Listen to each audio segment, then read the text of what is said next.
Welcome back to episode 3 of The Rundown. I've got Ames in for this episode. It was going to be just a really short segment on my episode, but I decided to make her a bit of a star of this one. Oh my God. Because I think we have a lot of value to add in terms of our relationship and how we kind of handle stuff, you know, in this world. Yeah. So I'm going to go over what is to come in this episode.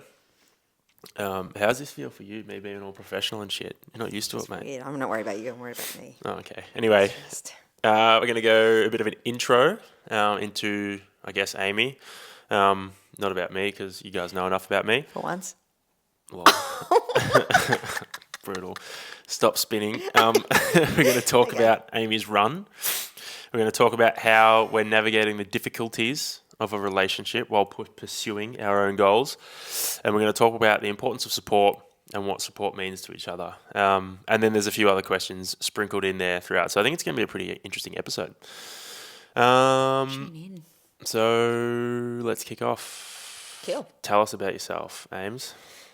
My name's Amy, or most people know me as Ames. I'm very awkward. I'm very sorry. What do you want to know? Like, I work at BFT Monty. I'm the studio manager there, and I've been there for nearly 3 years. And what did you do before that? I was a school teacher, actually. So I was a school teacher for 6 years, and I was at Whittlesea Primary. I loved it. I loved teaching, and I still do love teaching, educating. But I just needed a little bit of a break from education. So I decided to have, initially it was just supposed to be a year off. And then this great opportunity came up at Monty. I was obviously a member there. And then, this great opportunity came up, and I started off in like a part-time capacity and then moved into a full-time role. Did a bit of travel in there as well. And then, I just kind of stayed, really stuck around. Haven't really looked back either. So, it's been a good time. Sick.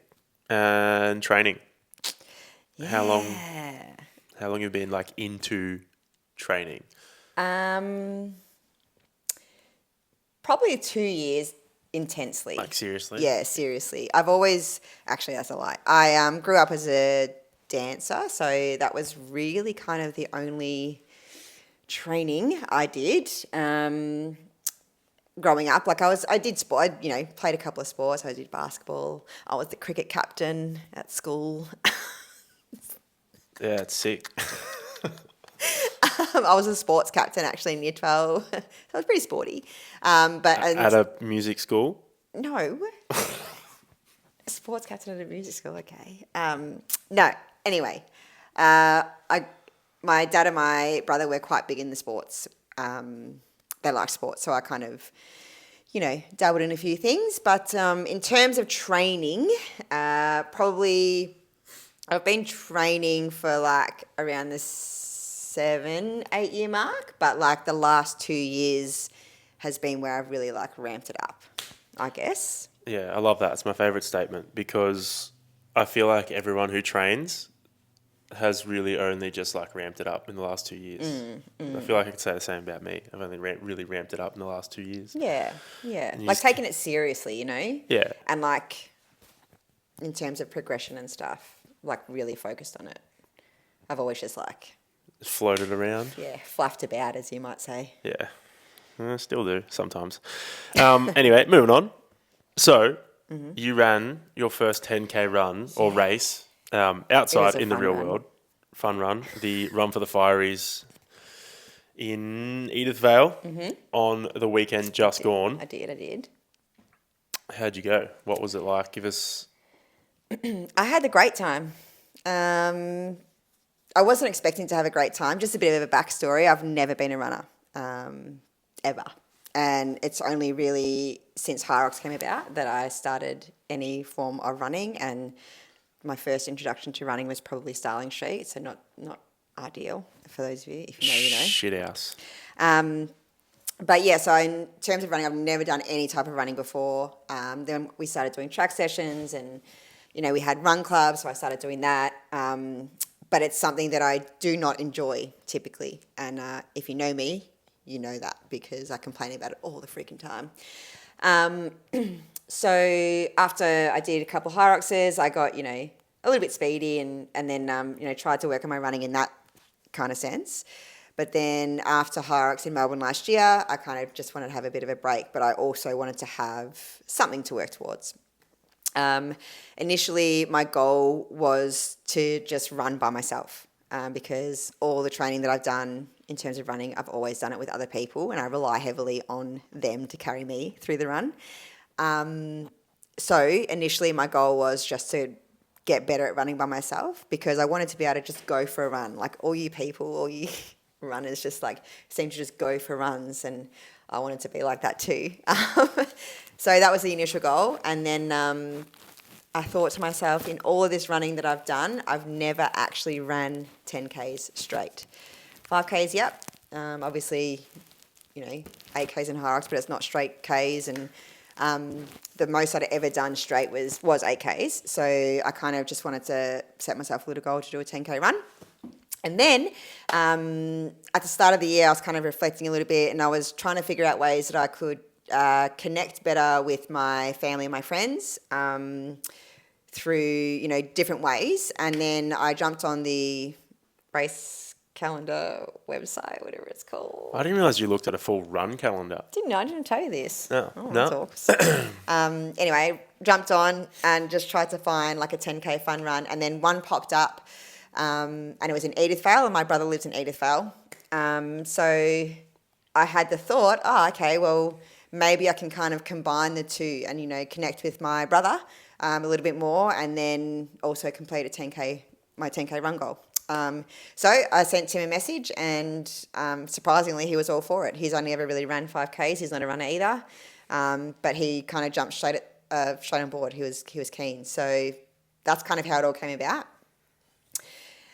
Then came the training. We'll talk about that later, I think, or just whatever. No, go into it now. I asked Ant to write me a little program in the lead up, which he did. Thank you.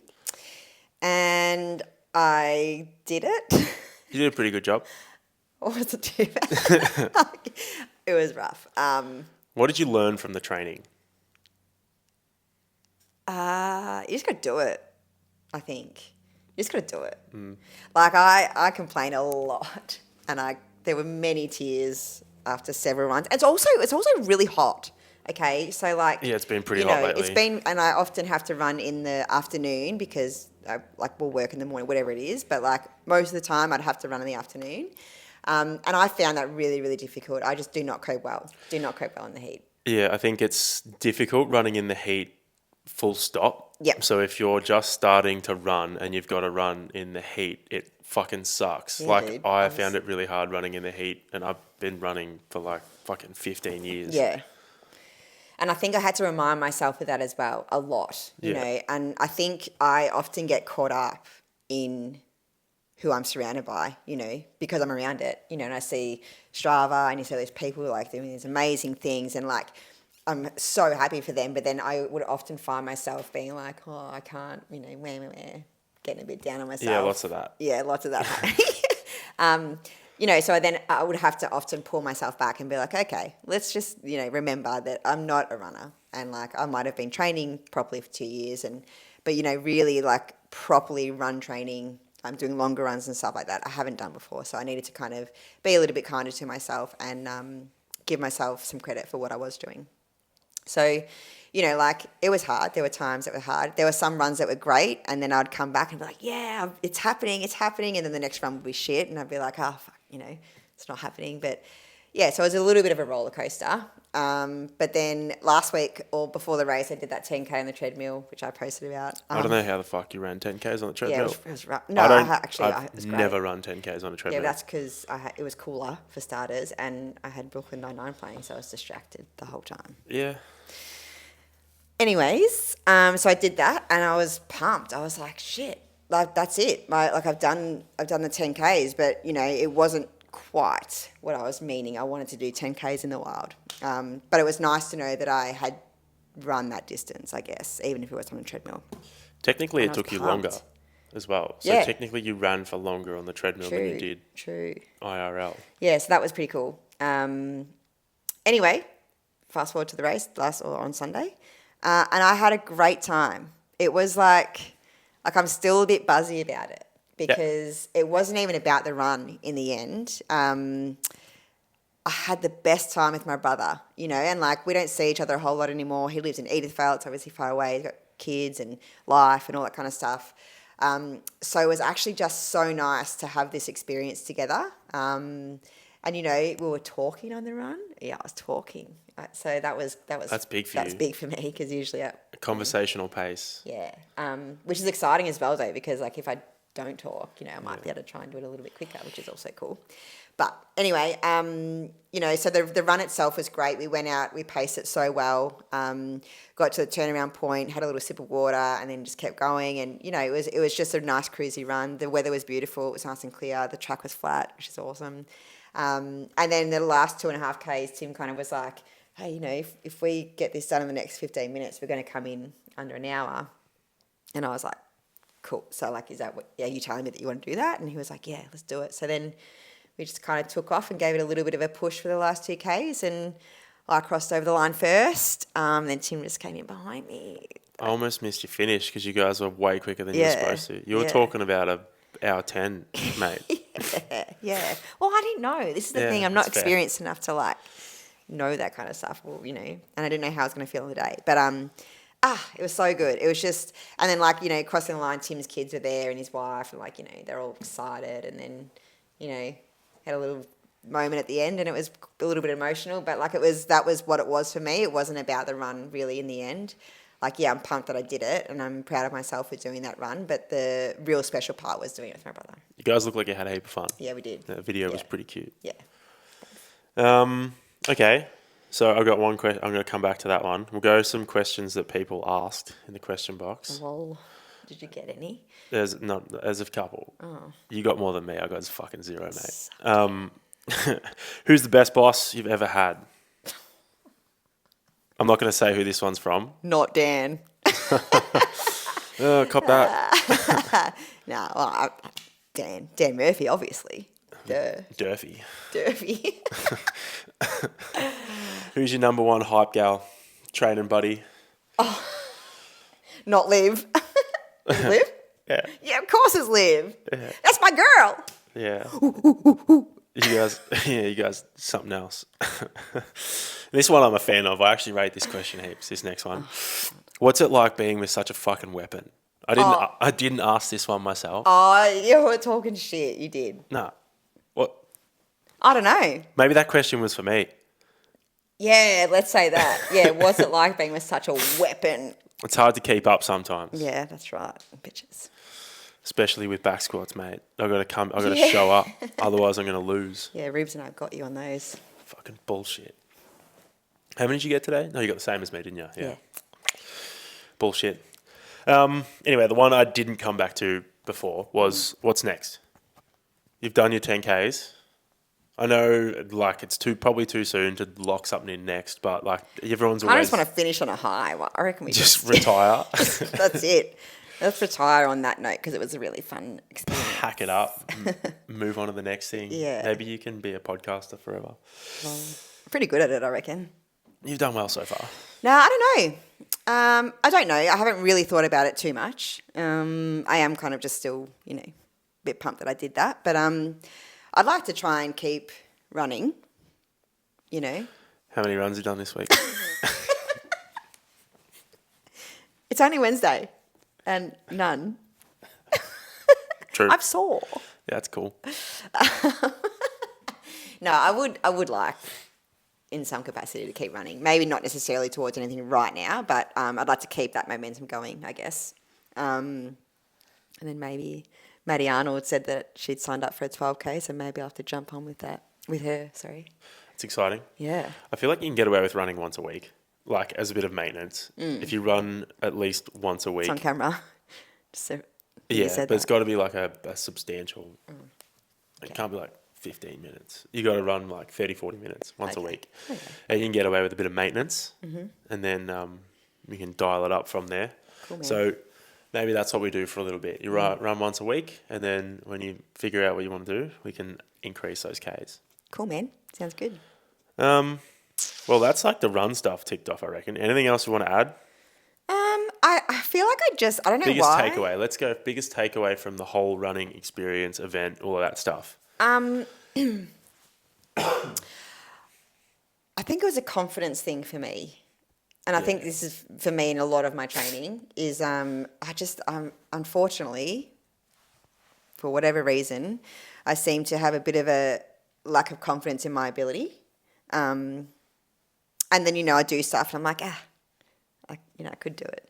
And half the time I think it's a defense mechanism, It's like, I'm not confident I'm going to get it. If I say it, then, and then I don't get it, it's okay.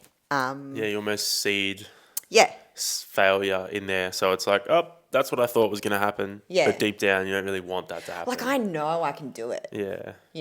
The same as like when you say, I don't know if I can do high rocks. Like, you can do it. Anyone can do it. I suppose it's about taking off the pressure of how you think you should do it. So like I said before, I did get a little bit caught up in how fast everyone runs and, how long everyone's running and all that kind of stuff. And I'm like, it's just not like like this 10K run wasn't about pace or it wasn't a race. It was about just doing it, and I think that's probably something that I'm most proud of is like, usually I try and,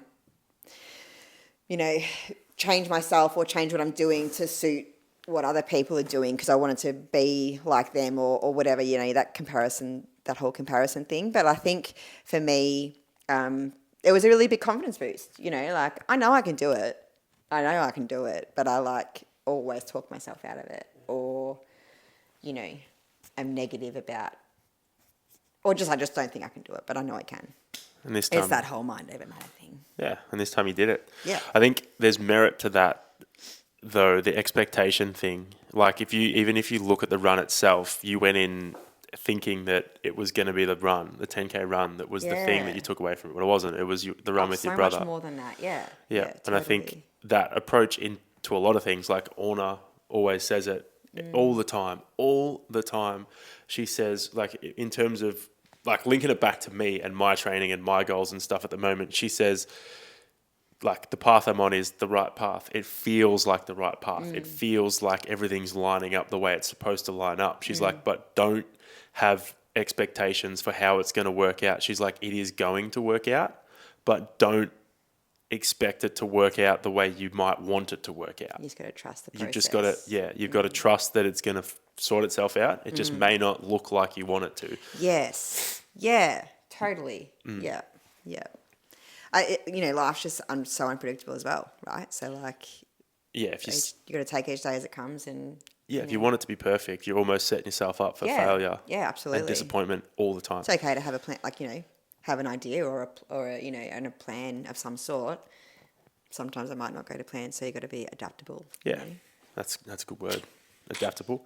All right, next part. We're actually going to talk about our relationship, which is going to be fun. I think we have a good relationship. We do a lot of work. I'd hope you'd think that, yeah. You'd hope so. We do a lot of work. Like it's something that I think we both find very important. And I think it's massively important, especially, I guess, for us at the moment with the stuff I'm doing and the stuff I'm trying to pursue. It's time consuming and energy consuming.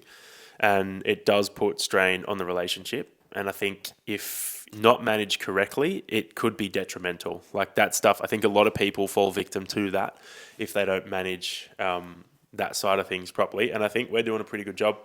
I obviously see a psych every week. And I think that has helped a lot too, because I've got someone I can bounce ideas off and talk to and get guide on how to approach this. But I think we've figured out a few things along the way that kind of help. Yeah. So I'm just going to launch into it. I've got some structure to this questions, but not really. So we'll see what happens. But my first point is how we balance each other's needs with our own personal commitments and goals. So what is the most important thing for us when it comes to this in terms of balancing commitments, goals, and all that kind of stuff? If you read the show notes, you would know. Communication. Yeah, communication. Yeah.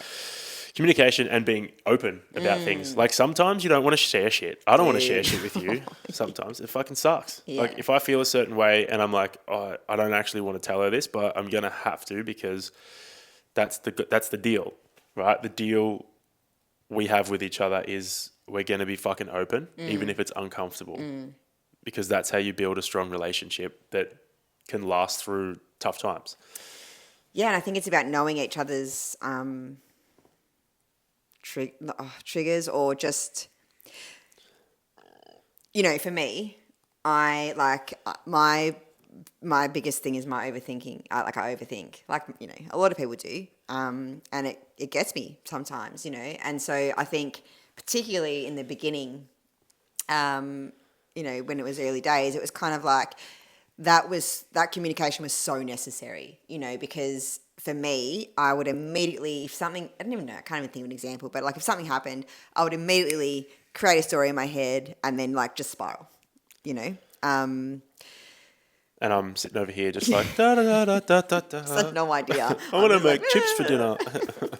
And you're just fucking. I'm just sitting there in my own story. Yeah. So then that's something that, one of the things that really drew me to you was your openness, I guess, and your ability to be open. And I think that really helped us at the beginning. It was tough. I found it really difficult because I didn't necessarily like maybe some of the things you said. Well, it's not fun. It's not fun to hear if you don't, but then it all stems back to like, what's your idea of what a healthy relationship is? Yeah. This is the whole thing, right? Like, I think I've got something in here for this. I tell you all the time, like, growing up as females, we're sold this Disney fairy tale, and like the reality is it's not, that's not a thing, and like social media, all these other things, and it's like you think what a healthy relationship is because they're on social media and they're like, I don't know, he's buying her all the gifts and all this kind of stuff. Yeah. But like, sometimes that's a load of shit. Yeah, and like you don't know because, you can't really. You can't, yeah. So I think that was a big factor for me. Like we needed to have those tough conversations, and I needed to understand that and like get a grasp of what that meant. Yeah. Well, I've got here the importance of understanding that feelings aren't ever a personal attack on someone. So how I'm feeling is never an attack on you. Yeah. It's just how I'm feeling. And generally 9 times out of 10, it just relates to stuff that's happened to me in the past, and it all kind of ties together and triggers that reaction. It has nothing to do with you. Oh man, but did I think it did? Yeah. Which is like at the beginning, like that was hard. That's what's tough. Yeah, right? I Same found with that you. so difficult. If you have something that, if we do stuff, because it's inevitable in a relationship, if you're together long enough, you're going to do things that trigger each other. And it's important to understand that those, in triggering each other, it's not a personal thing. No. I'm not pissed off at Ames because she fucking triggered me by doing something. I'm like, the reaction is from that trigger. It has nothing to do with her. It's just that she happened to flip the switch. I pushed the button. You pushed the button, which is like annoying. But it's not annoying in a personal way. Yeah, in a personal way. It's annoying that the trigger's there.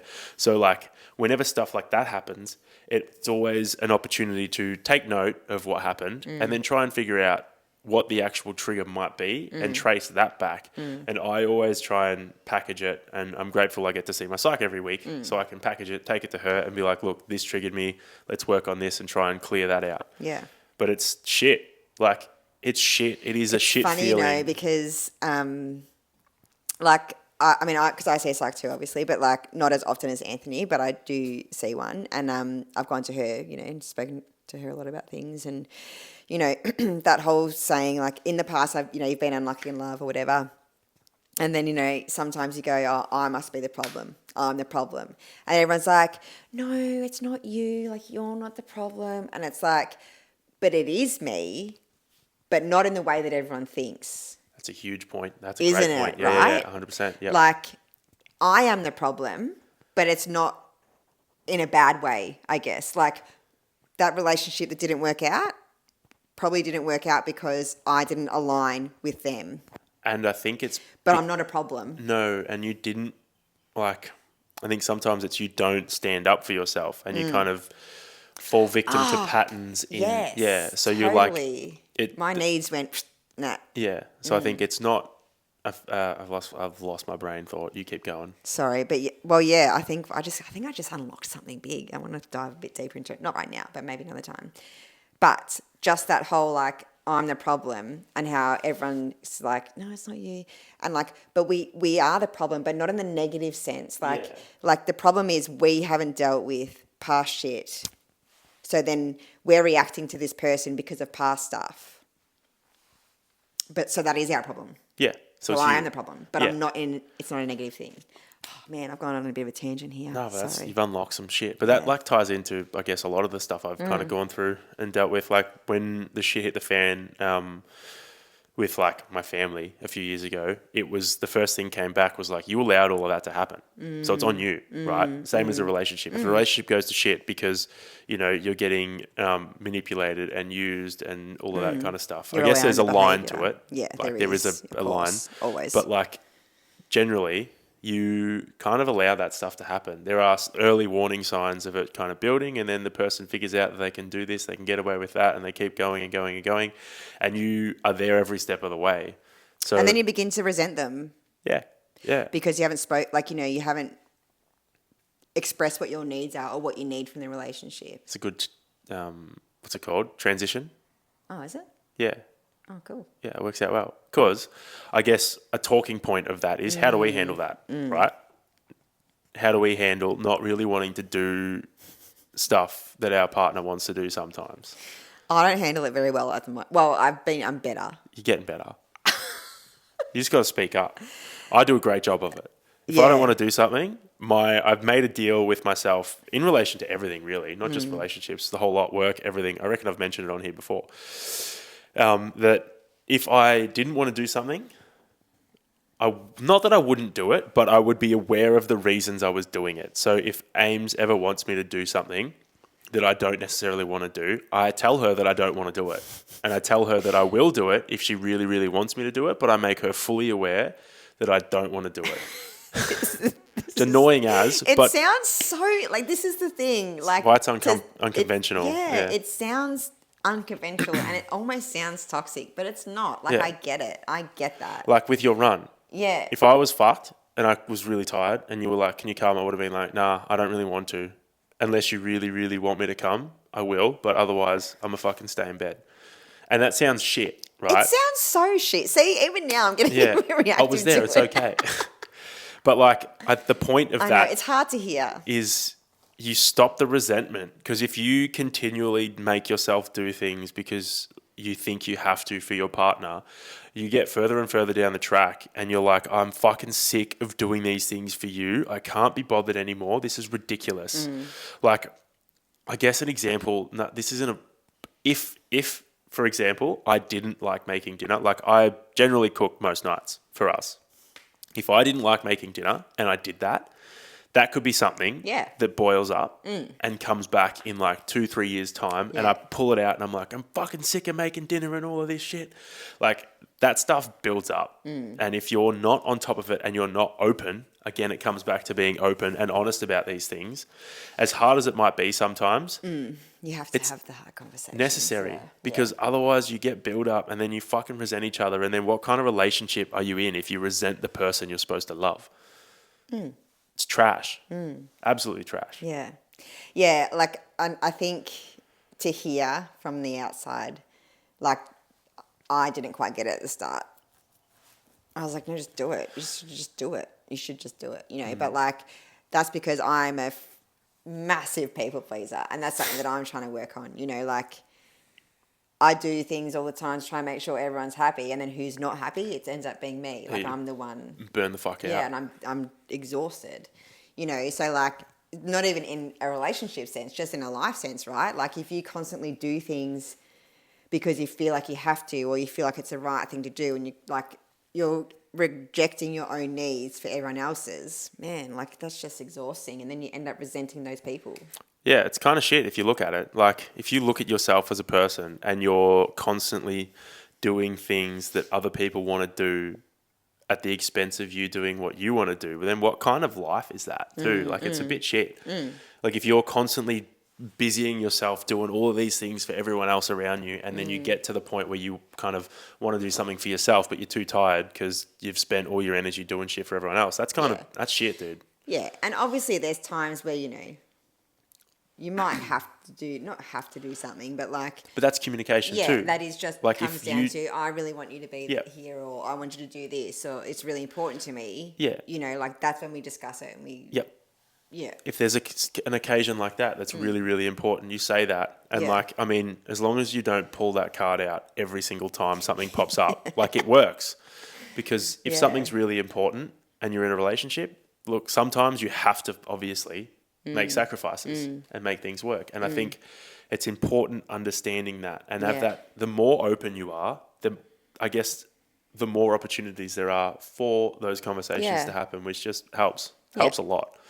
It's not been easy. No, it's shit. For me, and like particularly for me, someone who's kind of just newly in the You've been thrust into this world of honor psychology and but like it all makes so much sense. Well, when you're in it and you start seeing it work, you're like, oh fuck, this is actually really good. Like we're navigating a few different things at the moment, and it's fucking working, which is crazy. It's a wholesome feeling. Yeah. Okay, here's another one. Because I guess it's unconventional, right? And the typical way of going about these things is you have to do what your partner does or what your partner wants to do, right? That's generally what happens in society. And if you say no to things, you're an asshole. How do we kind of cope with what others might think looking in? Because we do have a unique situation. Like, I spend nearly fucking 20 hours a week training. I spend a lot of time on social media and doing things. I'm a busy boy. I do a lot of stuff. And I love being at home. So I rarely ever leave my house. I'm always here doing stuff. Living the dream. So, like, from the outside looking in, it looks like you're just, I don't know, you're just in a relationship with someone who's just never there. Yeah. Well, no. So I'll tell you how I cope with Okay. people looking in. Okay. So my attitude to this has probably, it used to be very unhealthy. It used to be like, fuck you, I don't care, get out of my grill kind of thing. But it's grown to come more from the place of understanding that no one can really understand the journey I'm on. I'm on a different journey to a lot of people. And that's just the way it is. Like, it's a journey I want to be on. It's the path I want to be on. I can't expect other people to be on that path with me. Some are, some aren't. But I can't be sitting there wanting everyone to understand exactly what's going on. And I can't spend all this energy looking out at everyone around me being like, why don't you understand? Why don't you understand? Because that energy is better served at putting into me and us and kind of pushing that forward. They can think what they think, not unfortunately, but unfortunately, I guess that's the way it is. People are going to think things. It's on them to deal with that. Me, I'm going to be busy, growing. I think one thing that I probably find myself having to explain to people is that this is your full-time job. Yeah, true, actually. It's like right? 20. Yeah. So, like, you work at the gym, obviously. Don't get paid. Yeah. But yeah, full-time job. It's just a full-time job that he doesn't get paid for. It's fine. No, but you are obviously working towards things. Hopefully. Things are going on in the background, things that people don't see. And they're not going to know the ins and outs of your life. And I'm not going to sit there and talk them through your day. And, like, that's not... That's what the vlogs are for. There. But I think that's probably the biggest thing is, like, I think sometimes people... I'm generalising heaps here, but, like, I think people look at athletes or, like, High Rocks, for example, and they're like, what even is that? Yeah, or, this? If they're not in the industry, if they're not from that kind of world, it is hard for people to quite grasp that, how big of a thing this is. And I said to someone the other day, like, it's like if I said he was a footy player, it's like, oh yeah, he must train a lot. Oh, he must be training all hours, and like it's acceptable because he's a footy player. Whereas no one sees, not no one, I'm generalizing, but like it's hard because a lot of people don't probably look at high rocks as a sport. Yeah, it's kind of of as a full-time sport, unless you are probably like, the elite. But you're working towards that, right? Yeah. So like there are going to be sacrifices. It is a lot. And I get it. And I'm going to support you through that. Gets frustrating at times, yeah, because I'm like, fuck, man, this guy, like, just settle down. Don't get me wrong. I've told you several times that I worry about how much you do. Yeah. This is another thing is like this is where we communicate about it. Yep. And then like we talk it out. And then if I need a little bit of attention, I'll just be like, oi, like, let's do something, or let's, I don't know. But Well, like, I've got in here that like you have pulled me up Yeah. a couple of times Yeah. for not being present, which is true, right? There are times where I put a lot of pressure on myself with deadlines and trying to get too many things done at once. And instead of just trying to focus on one or two things, I'm trying to focus on like 6. yeah, too many, man. And then my mind is just absolutely scattered so that when we do get our time together, I'm You're not there. Not there. And you've pulled me up. Not in a bad way. It's more of a reminder or a gentle reminder. She said, like, I just feel like you're not present, which you could take.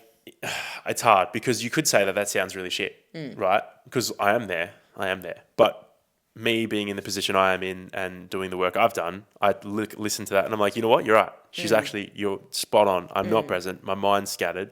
And that for me is a trigger or a moment to sit there and be like, okay, I'm doing too much. I need to be smart. I need to kind of recenter myself and just pick a few things and look at what's important to me at that moment and work on it.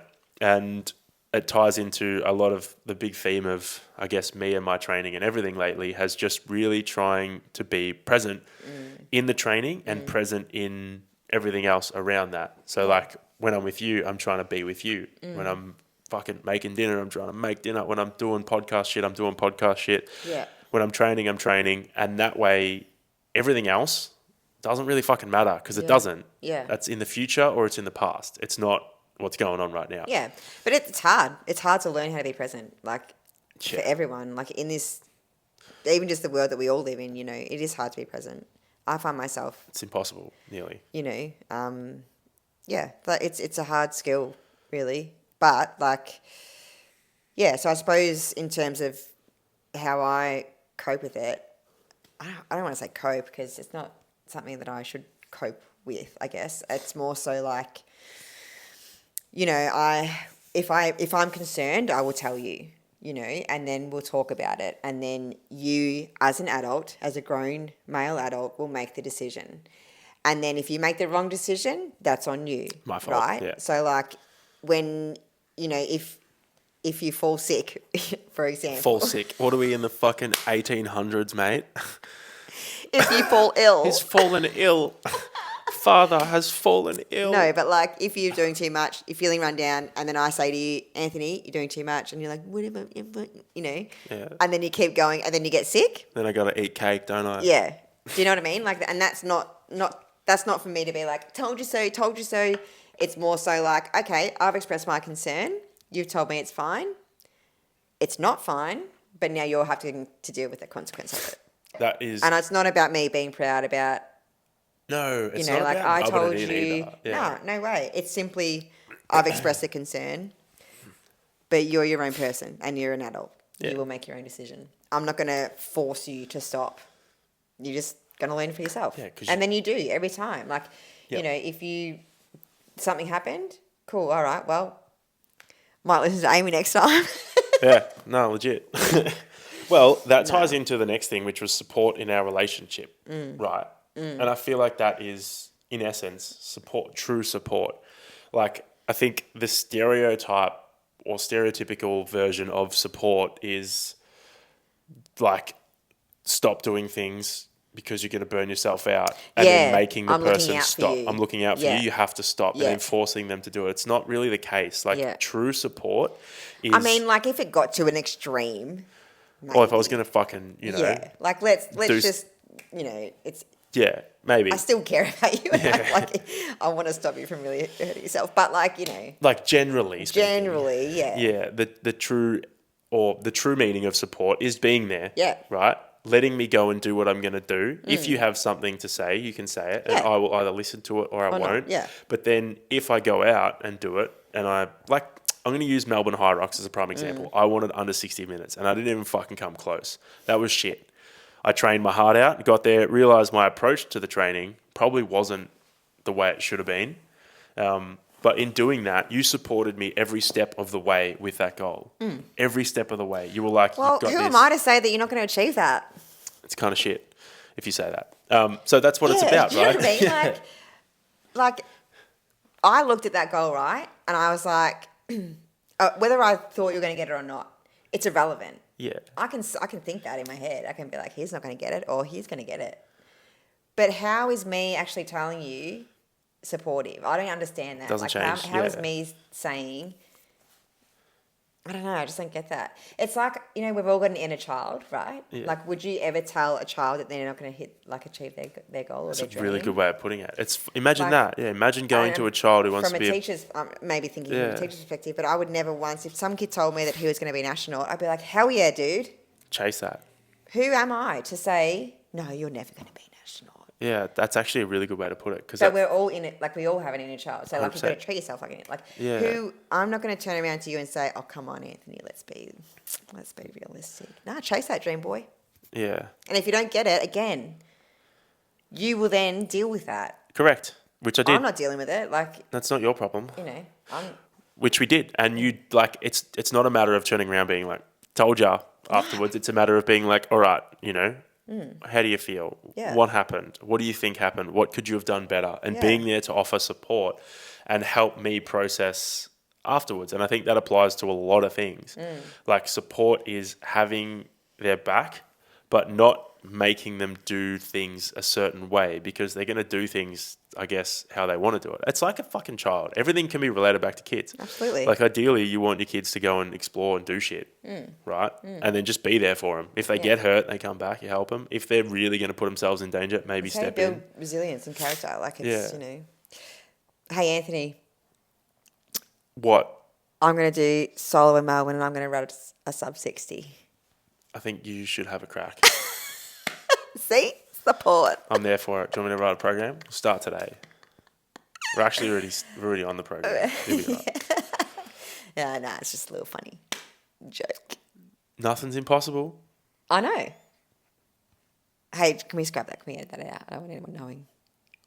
No, we're keeping that shit in, mate. I don't edit this podcast because I don't want to. I can't be fucked. It's so hard to do. Carry on. Let's go.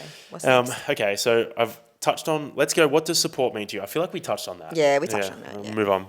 What's the difference between support and reliance? I feel like we kind of half touched on that as well. Maybe not.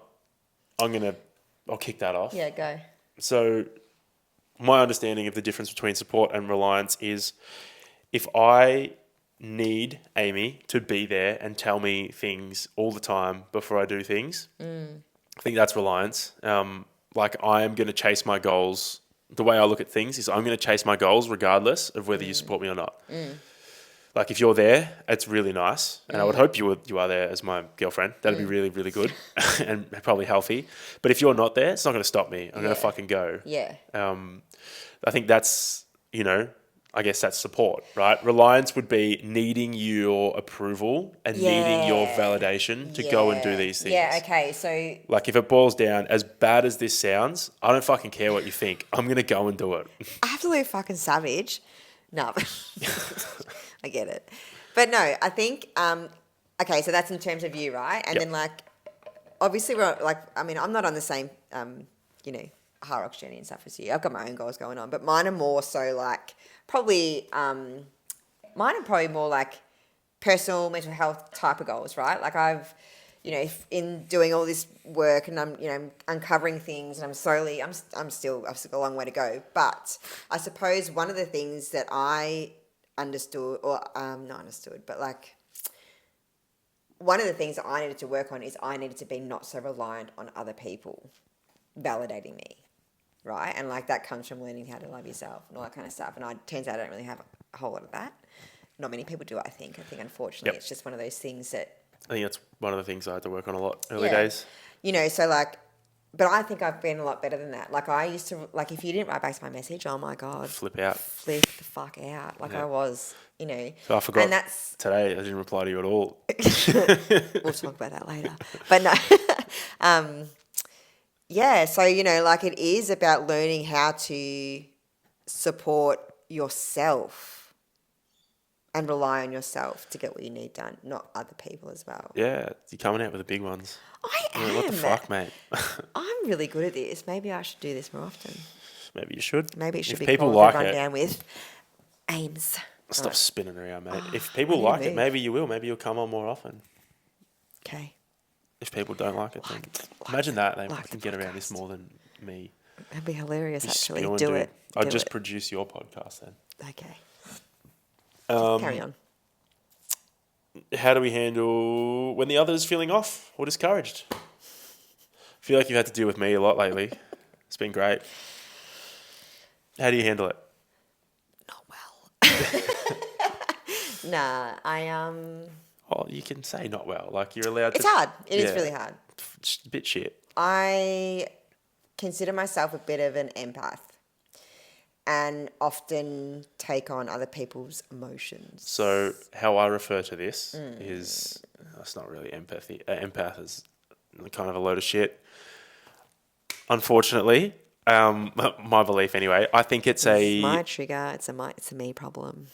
Yep. Yeah. It's a feeling responsible for others thing, right? So I have that in me, ingrained in me, and I will think it's my responsibility to fix it, or it's my responsibility, or it's the reason it went wrong is because of me, because that was kind of the way it was happening when I was growing up, right? A lot of things would go wrong, and it was like, it's your fault, you fucked up, when it wasn't really the case. But that's my belief subconsciously is that that I fucked it up. The reason it fucked up was me, and I have to now try and fix it, which isn't always the case, because sometimes things just happen because of the other person and their triggers, and it's their responsibility to fix them, and it's your responsibility to support them in that. Yeah, but what I'm saying is I feel sad when you feel sad. Which is loud. Yeah, that's what I mean. I'm not just like, okay, so sometimes I do feel like I need to fix it, but like, you know, I think I'm getting better at understanding. Like we said it before, every one of your reactions I always took personally, always, because that is a me problem. Yeah, like I got to stop doing that, and I think I've gotten a lot better at that. Like if you are having a moment, I'll be like, oh, okay, I'm just gonna like step back or whatever it is that I need to do, but I'm not taking it on. I don't spiral as much now. I used to spiral all the time. You know, so I think, but I do struggle seeing you when you're down, just like you struggle seeing me. Like, I think that's just a natural thing when you care about someone. Like, I am sad that you're sad, or you're going to be sad that I'm sad. Yeah, maybe empathy's not a load of shit. I take that back. Yeah, I retract fucker. that statement. Thank you. Maybe Thanks there is for a bit of taking it empathy. back. That's all right. Yeah, I'm not saying that it's like I'm responsible for you and your feelings. Just feels shit But watching it's hard to see. Yeah, it's true. It's hard seeing someone sad Yeah. or that like you care down about. or Yeah, like it is. flipping out or Yeah. stressed or whatever the fuck it is. Yeah, and like, yeah. So what was the question? How do we handle it when others feeling off or discouraged? So I feel like that we just communicate. Yeah. Seriously, basic answer to most of these things is communicate. And Yeah. be open with your communication. Actually share how you're feeling. Yeah. So the next question is, how do we handle when one of us triggers the other? So I think this is what we say. I'm laughing because I can't get away with anything. Like nothing gets by you in terms of if I get triggered, my immediate response is to not say anything and just be like, just shut it down. Don't say you're upset. Don't say this. Don't say that, because then I'm a burden on him. You know, like that's. Yeah, that it's pretty isn't- obvious. No, but in my head, I'm like, I'm doing the right thing. because I'm not talking about it and I'm just going to let it go and he's going to be fine, we're going to be fine. You know, because another one of my things is that I often feel responsible, or I don't want to be a burden for anyone. I don't want to add to anyone else's issues, all this kind of stuff. So my first thing is just to be like, don't say anything, you know, but like I also show it all over my face. Yeah, it's annoying for me because I can see it and I'm like, well, now I have to ask her if she's okay. And if she says yes, I have to take that as her word and I have to move on and treat her like nothing's wrong. Even though I know something's wrong, Yeah. she'll come around at some point and we'll talk about it. I just got to fucking ride that shit out, which is fine. And like, even in the moment when you say to me, are you okay? I'll be like, yep. And like, I know that I'm not, and I know that you know that I'm not, but I still try so hard to say, yep, I'm fine, but it's just dumb. He knows, like, and, you know, and I don't know what that is, but I think I'm better. You're definitely better. Like, we always talk about it. I think this is another communication thing, right? We're just open with it. Like, if I trigger you and you get flipped the fuck out, I can see it. You might say you're okay, it's fine. I know that we'll talk about it at some point. I just have to accept We'll get there that. eventually. Yeah. Because sometimes I do need to self-soothe. Yeah. We've spoken about we've this. spoken about that. So like sometimes I do think that I do have, what's the word? Disproportionate reactions to stuff. Yeah. Because of things that I make up in my own head. So then sometimes my psych has told me that I need to learn how to rationalize my thoughts and not rely on him to do it for me. So like, you know, sometimes I do need a bit of processing time, process it, and then if I still feel like I hold on to it, then we'll kind of go down that path of talking through it. But like, I have gotten better at stopping, thinking, okay, is this irrational or rational? And then, you know, process it, and then I'll be like, okay, just fucking move on. You're just being, you know. No, actually, I don't want to say you're just being you, but, you know, it's not a negative thing. It's just, unfortunately, how I've dealt with things. And I'm going to get better at it, but yeah. Yeah. So I guess to add to that a little bit, or to add to the question a little bit, when one of us triggers the other, I think you have to be completely open with it, right? If it's the most ridiculous thing ever, and what's an example of this that I can use that would probably happen to everyone? Just say Ames leaves the lights on in the room, and I fucking flip out, and I'm like, I'm so annoyed. No, like I'm annoyed at her now, and I'm pissed off with her, and I don't even want to talk to her, and I'm like fucking angry. Like, as ridiculous as it sounds, I need to go to her and be like, hey, you're not turning the lights off, like, triggered me, and I'm like, I'm flipping out.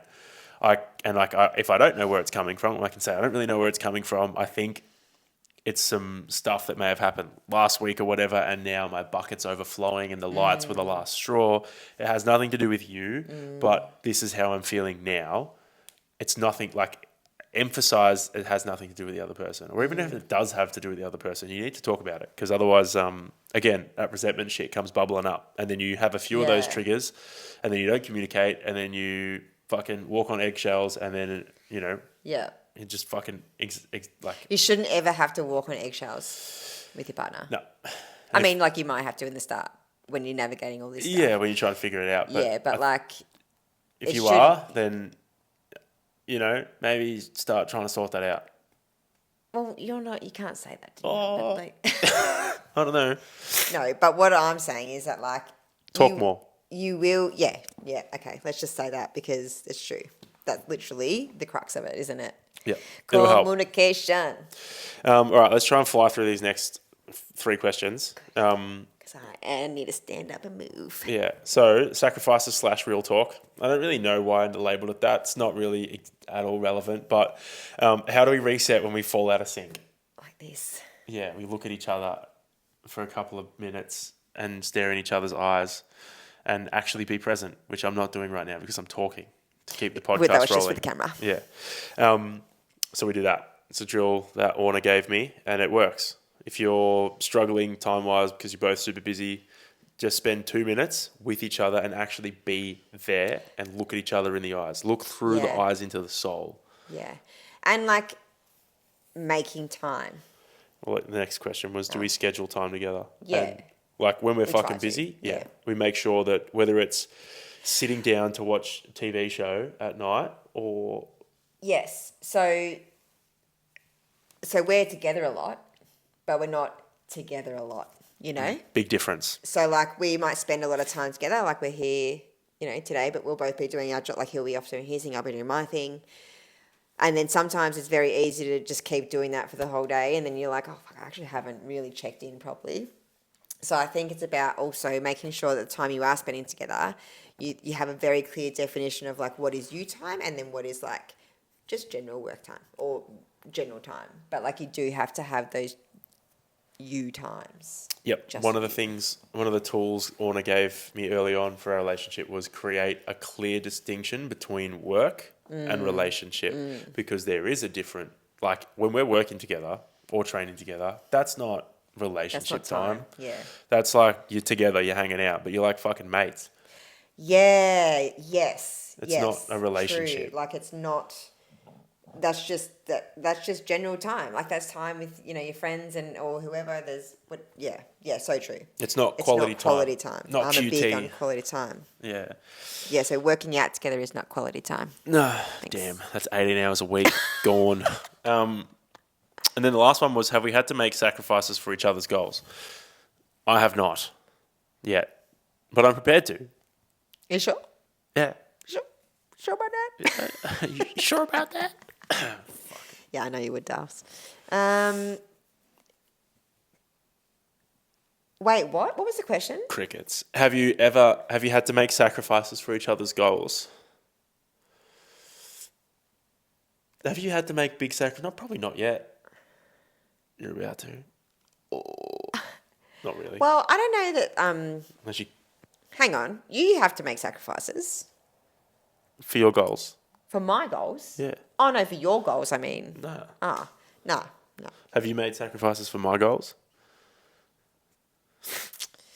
No. Not any yet. Well, let's move on then. So. Oh, What? just trying to think now. Nothing. Obviously, nothing Nothing stands. major. Jumps out. Yeah. All right. Well, before we finish, we're going to do a little fun little rapid fire questions. I'm going to go first, and you read them out to me first. Well, you've already read them. They're not rapid fire. Whatever. These guys don't know that Who's shit. more competitive? I think on the surface, you, but deep down, me. What? That is such a load of shit. I'm not competitive at all. You sure about that? Okay. Back squats, mate. Oh, okay. That's like, yeah, but it's because I can do them. Yeah, true. Ask me to race a race. I'm not competitive in that. You can off you go. Yeah. Who gets angry? Hang on. Who gets hangry first? Well, me. I get hangry first. If I haven't. You wrote the questions, mate. Yeah, but I'm always eating. So if I miss a meal, I so fucking implode. maybe not first. Yeah. Maybe like who gets like hangry. Me. I reckon I get fucking hangry. You get hangry, but you're not crazy. I will shut the fuck down. I remember there was once that I came home and I was so hangry that I put the shopping on the floor and sat down and just gave up. I needed a nap. Yeah. What was the next one? You're good at managing. Okay, sorry, this is rapid fire. Who plans date night better? Ooh, me. Okay, I'm not winning any of these questions. You still get your chance. Okay. So you plan date night better? I think I planned date night pretty good. We haven't had a date night for a little while, Dars. Yeah, I know. You know, well, Not we have doing actually. very good planning, are you? Hang on. What? How many nights have we had pizzas Nah, in the it doesn't last? count, That's a mate. date night. Just you and I? Homemade pizzas. Just you and I? Dara and Jilly are fine. I know they're fine. I love them. But I consider, okay, we've got to communicate. Yeah, true. Busted. My idea of a date night is going out. Okay. Us two, enjoying our lovely time together. But they don't make pizza like us. Oh, mate. Okay, fine. One thing I've taught you that stuck. This is Amy's trigger question. She can't figure out an answer for it.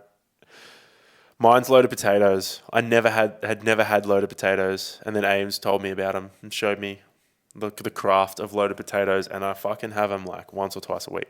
They're so good, dude. We had them last night. They're the best. I don't know how I I never just think had loaded that's potatoes that's before. an It was so interesting one thing I've so taught silly. you. Okay.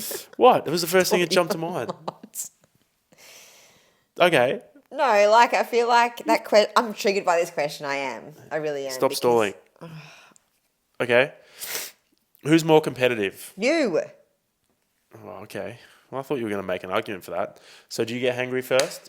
Are you more hangry? Do you okay, let's put it to the let's do a poll. I guarantee it What? that everyone will say that you're more competitive than I am. I guess that makes sense because Yeah. I'm pursuing Yeah. a competitive sport. You are doing it as a sport. I Okay. couldn't think of anything worse. Okay. Sorry, I love high rocks, but like not in that competitive sense, man. Whew. Not That's your cup of hard tea. work. So, do you think you get more hangry than me? Yeah. Explain. Well, actually, maybe not. Maybe not. I think you're good at managing my hangriness. Yeah, I just get your snack. You got any right now? Or Got any after, yeah, snacks, there's or- a little bit of stuff. Okay. At the Sweet moment, it's just those treats? creatine gummies. Yeah, I love those creatine gummies. No, I think like I can get pretty hangry, but I make food like a priority. Yeah. Like you're really good at like actually it's not a good thing. I don't think this is a good thing. I think you need to work on this. But you're like not forget to eat, but like you'll get distracted in work and then you'll be like, "Oh, I haven't eaten today." And then you'll go and you'll eat enough food. But like I couldn't do that. Yeah. If my time is I'm eating. I'm putting whatever I've got aside and I'm eating. Do you know what I mean? Shit, like today I haven't really eaten a whole heap, mate. See? Your boy's fading. He's getting hangry. He's getting hangry. So I think we could call it a tie on who plans date night better. I've come around. I reckon we both plan pretty good date nights. They're just different. Mine's more based around food and vegan places, and yours is probably activities and, I don't know, vibes. Ice cream. Just bring the vibes. Just bring the vibes. No Yeah. dancing, though. And then, okay, what's one thing I've taught you that's stuck? Question. Been waiting for this. There's just too much. It's not an answer. You have to give one definitive answer. Just pick one thing. One thing. Taught me how to be a jacked weapon. That's embarrassing. That's so cringe, dude. What do you mean? That's so cringe. I might have to edit that out. I might have to edit it out. No, that's a pretty good answer. I like it. No, like, and on a serious note, I think you've taught me a lot about reactions, I'm going to say. Like, I've learned a lot from you about how to navigate that and figure out where they're coming from. Cool. That's good. That's a serious thing. Like, Yeah. like genuinely that I'm very grateful for, actually, because, like, that's something that I really, really struggle with. Well, that makes me pretty happy because that's something I like to You spread. taught me how to run? Not how to run, actually. No, you wouldn't. No, know. that's a shit one. I don't know. There's too many things. That's a good I'm answer. Stressed out. It's all right. It's a good answer. Well, we've done like over an hour. Shit, man. No one's going to tune in for an hour. Yeah, they will. They'll listen to the whole thing. I was thinking that I was just going to slot this into another episode, but I'm not. It's going to be a standalone. What are you saying? You know, that's just going to interrupt what I'm saying. She's whispering. I think she's getting delirious. She needs I some need food. some snacks. She also promised that she was going to do the third part of this morning's session this afternoon. So can't wait to see that. Cool. Yeah, you pumped. there. Maybe we'll go do that now. Cool, man. That's it. Thanks for tuning in. I don't know why I'm doing the salute. I should not do that. Everyone get around it. Like, comment, subscribe. The salute. No! Thanks for tuning in. Don't get around the salute. My heart goes out to you all. Don't do it. Okay. No, I meant the podcast. Sign off. You give your sign off and then I'll... It's just... You got hair all over you. Okay. Peace out, bitches. It's hair. Bye, guys. Thanks for tuning in. I'll see you in the next one. See ya. Like, subscribe. I'm trying to put out more YouTube videos as well, so head across to my actual YouTube, not just the podcast YouTube. Peace out. Peace. Thanks for tuning in. Oh.